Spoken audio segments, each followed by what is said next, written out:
로마서. 이 서신은 이전에 다소 출신 사울로 알려졌던 사람이 저술한 가장 길고 중요한 글 중 하나입니다. 그는 바리새파에 속한 유대인 랍비였는데요. 모세의 율법과 유대 전통에 열정적이고 헌신적이었습니다. 그는 예수님과 그분의 제자들을 위협으로 여겼습니다. 그런데 어느 날 그는 부활하신 예수님과의 극적인 만남을 통해 이방인을 위한 사도로 세워집니다. 비유대인을 위한 예수님의 공식 대표가 된 것이죠. 그래서 그는 이제 로마식 이름인 바울로 불리며 고대 로마 제국 전역을 다니면서 부활하신 왕 예수님을 전하고 자신의 제자들을 교회라 불리는 새로운 공동체로 세워갑니다. 바울은 때때로 이들 새로운 예수 공동체에 서신을 보내 그들의 믿음이 자라도록 돕고 질문에 답을 해줬는데요. 로마서는 이러한 서신 중 하나로서 실은 그가 사도가 되고 꽤 나중에 기록되었죠. 우리는 이미 사도행전을 통해 로마 교회가 세워진 지 시간이 꽤 지났고 유대인과 이방인 그리스도인들로 이루어져 있는 것을 압니다. 그러나 한때 글라우디오 황제가 모든 유대인을 로마에서 추방했다가 약 5년 후에 다시 돌아올 수 있도록 허락한 적이 있습니다. 이때 돌아온 유대인 그리스도인들은 그 사이 로마 교회의 관습과 관행이 매우 비유대화되었다는 걸 발견합니다. 이로 인해 많은 갈등이 일어났고 바울이 이 서신을 쓸 때는 이미 분열되어 있었죠. 그들은 예수님을 따르는 방식에 대해 의견이 달랐는데 이방인 그리스도인도 안식일과 유대 음식법을 지키고 할례를 받아야 하는지를 논쟁하고 있었습니다. 그래서 바울은 몇 가지 목적을 이루고자 이 서신을 썼습니다. 그는 현실적인 이유에서 분열된 이 교회가 하나 되기를 바랐습니다.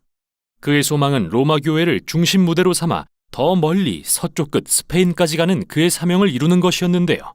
이런 상황은 바울이 그들에게 복음, 즉 그가 선포하는 예수님의 삶과 죽음과 부활에 대한 기쁜 소식을 최대한 자세히 설명하게 하는 동기가 되죠. 이 서신은 4개의 주요 단락으로 나뉘는 동시에 복음을 설명하는 길고 유려한 한 편의 글이기도 합니다.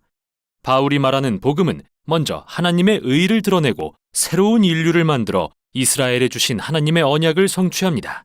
그래서 이 복음은 교회를 하나 되게 할 것입니다. 이 영상에서는 우선 1장부터 4장까지를 살펴보겠습니다. 바울은 서두에서 자신을 복음을 위해 하나님께 선택받은 사도, 즉 죽음에서 부활하신 하나님의 아들이자 열방의 왕이신 예수님이 이스라엘의 메시아이심을 전하는 자라고 소개합니다. 이제 예수님은 온 인류를 그분의 사랑의 통치로 초대하십니다. 바울은 왕이신 예수님에 대한 이 복음이 모든 믿는 사람을 구원하시는 하나님의 능력이자 하나님의 의를 나타낸다고 말합니다. 여기서 의란 바울이 중시한 구약의 개념으로서 하나님의 성품을 설명합니다. 그분은 항상 공정하고 옳고 선한 일을 하실 뿐 아니라 신실하셔서 당신의 약속을 지키십니다. 바울은 예수님의 이야기가 하나님이 어떻게 이 둘을 행하셨는지 증명한다고 합니다. 어떻게요? 먼저 그는 창세기 3장부터 11장을 창의적으로 재조명한 긴 글로 시작합니다. 그리고 어떻게 모든 이방 민족이 죄와 이기심이라는 악순환의 덫에 갇히게 됐는지 보여줍니다. 바울은 인간의 마음과 생각이 타락했다고 말합니다. 우리는 하나님을 외면하고 우상 숭배를 용인했습니다. 즉 피조물로부터 궁극적인 의미를 찾으려 했고 하나님이 아닌 것들에 최고의 충성을 바쳤다는 말입니다. 이는 인간성의 왜곡과 파괴적인 행동의 결과를 낳습니다. 그래서 결국 인간은 공정하고 의로우신 하나님 앞에 유죄 판결을 받고 말죠. 이에 대해 유대인들은 이렇게 말할지도 모릅니다. 하나님이 저들로부터 우리 민족을 선택해 주셔서 다행이야. 이집트 노예였던 우리를 구해주셨고 안식일과 음식법과 할례 같은 토라의 율법도 주셨잖아. 이 모든 게 하나님의 거룩한 백성으로 사는 방법을 보여주고 있는 거라고. 그러나 바울은 속단하지 말라고 합니다. 그는 토라와 구약의 나머지 줄거리를 회상하면서 이스라엘도 여느 이방 민족과 마찬가지로 죄와 우상 숭배로 가득하고 도덕적으로 타락했음을 보여줍니다. 사실 이스라엘의 죄는 이방인들보다 더 무겁습니다. 율법을 받은 민족으로서 더 잘 알고 있어야 하니까요. 그래서 바울의 결론은 인류는 이방인과 유대인 모두 절망스러운 덫에 갇혔으며 하나님 앞에 죄인이라는 겁니다.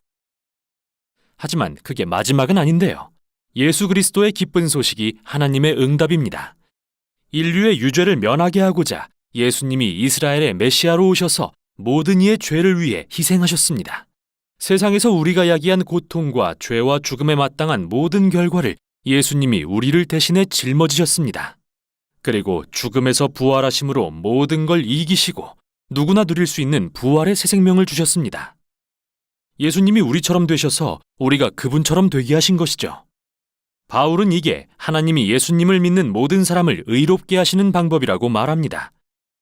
여기서 칭의란 바울이 중시한 또 다른 구약의 개념으로서 하나님의 의와 관련이 있는데요. 의롭다고 선언하신다는 의미입니다. 예수님이 우리를 대신해 이루신 일 때문에 우리는 새로운 신분을 얻습니다.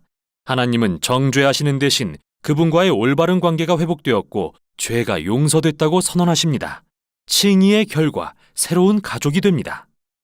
예수님을 믿는 사람은 하나님의 언약 백성의 일원이 됩니다. 또한 새로운 미래가 열립니다. 하나님의 은혜로 변화된 인생의 여정이 시작됩니다. 그러므로 칭의에 관한 이 모든 것은 믿음으로 그리스도 안에 있는 자들에게 주시는 하나님의 선물입니다. 이제 4장에서 바울은 이 모든 사실이 하나님의 언약 백성의 일원이 된 자들에게 얼마나 엄청난 의미를 지니는지 설명합니다. 그는 창세기 15장의 아브라함 이야기로 돌아갑니다. 아브라함은 이스라엘이 토라의 율법을 받기 전에 하나님께 의롭다는 인정을 받았습니다. 어떻게 그랬을까요?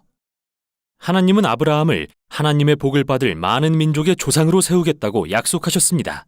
그러나 그와 그의 아내 사라는 나이가 너무 많아서 절대 아기를 가질 수 없었죠. 그럼에도 불구하고 절대적인 믿음으로 그분의 약속을 신뢰한 아브라함을 하나님은 의롭게 여기셨습니다. 바울은 아브라함이 이로써 하나님의 새 언약 백성의 조상이 되었고 이들은 전 세계로 퍼져나가고 있다고 말합니다. 유대인과 이방인으로 구성된 이들 모두는 아브라함에게 주신 하나님의 약속을 성취하신 예수 그리스도를 믿습니다. 그럼 잠시 멈춰서 1장부터 4장까지의 요지를 정리해 봅시다. 이게 바로 로마서의 나머지 부분을 이해하는 기초가 되기 때문이죠. 인류는 절망적인 죄의 덫에 갇혀 있으며 구원이 필요합니다. 하지만 그 구원은 토라의 율법을 지키려고 노력함으로써 얻어질 수 없습니다. 도리어 하나님이 그분의 의로우심 때문에 예수님의 죽음과 부활을 통해 세상을 구원하신 것입니다. 믿음에 기초한 새 언약 백성, 즉 다민족으로 구성된 아브라함의 가족을 만드시기 위해서 말이죠. 계속해서 바울은 이 새로운 가족이 어떻게 그들을 완전히 새로운 삶의 방식으로 초대하는 훨씬 큰 무언가의 일부인지 설명할 텐데요. 지금까지 살펴본 1장부터 4장의 요지가 모든 내용의 기초가 된다는 사실을 기억하시길 바랍니다. 로마서 제1장.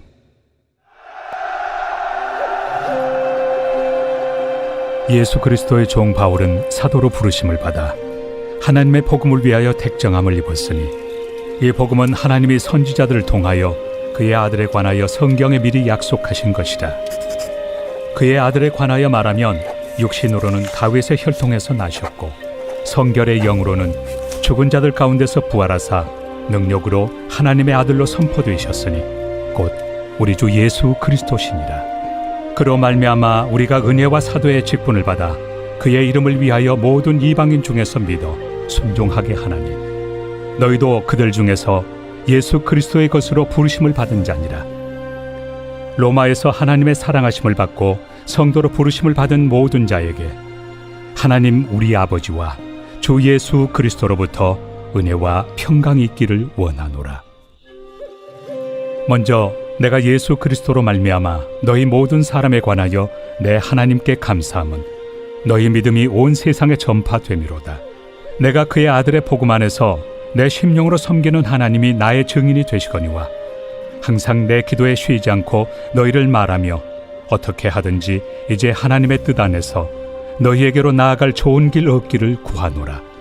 내가 너희 보기를 간절히 원하는 것은 어떤 신령한 은사를 너희에게 나누어 주어 너희를 경고하게 하려 함이니 이는 곧 내가 너희 가운데서 너희와 나의 믿음으로 말미암아 피차 안위함을 얻으려 함이라.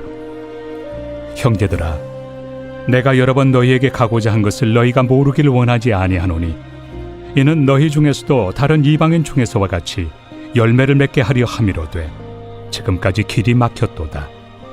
헬라인이나 야만인이나 지혜 있는 자나 어리석은 자에게 다 내가 빚진 자라.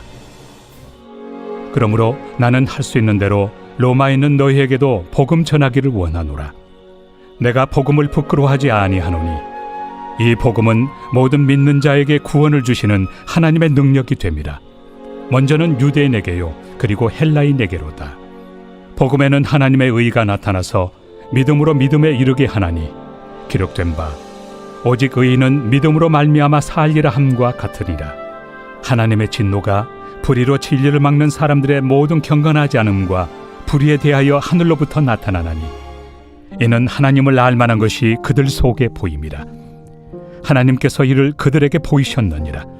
장세로부터 그의 보이지 아니하는 것들 곧 그의 영원하신 능력과 신성이 그가 만드신 만물에 분명히 보여 알려졌나니 그러므로 그들이 핑계하지 못할지니라.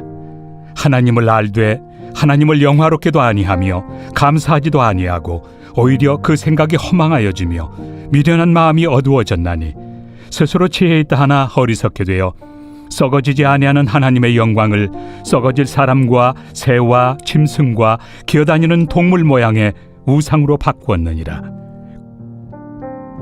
그러므로 하나님께서 그들을 마음의 정욕대로 더러움에 내버려 두사 그들의 몸을 서로 욕되게 하게 하셨으니 이는 그들이 하나님의 진리를 거짓 것으로 바꾸어 피조물을 조물주보다 더 경배하고 섬깁니다. 주는 곧 영원히 찬송할 이시로다. 아멘. 이 때문에 하나님께서 그들을 부끄러운 욕심에 내버려 두셨으니 곧 그들의 여자들도 순리대로 쓸 것을 바꾸어 영리로 쓰며 그와 같이 남자들도 순리대로 여자 쓰기를 버리고 서로 향하여 음욕이 부릴 듯하며 남자가 남자와 더불어 부끄러운 일을 행하여 그들의 그릇됨에 상당한 보응을 그들 자신이 받았느니라. 또한 그들이 마음에 하나님 두기를 싫어하며 하나님께서 그들을 그 상실한 마음대로 내버려 두사 합당하지 못한 일을 하게 하셨으니 곧 모든 불의, 추악, 탐욕, 악의가 가득한 자요 시기, 살인, 분쟁, 사기, 악독이 가득한 자요 수군수군하는 자요 비방하는 자요 하나님께서 미워하시는 자요 능욕하는 자요 교만한 자요 자랑하는 자요 악을 도모하는 자요 부모를 거역하는 자요 우매한 자요 배약하는 자요 무정한 자요 무자비한 자라.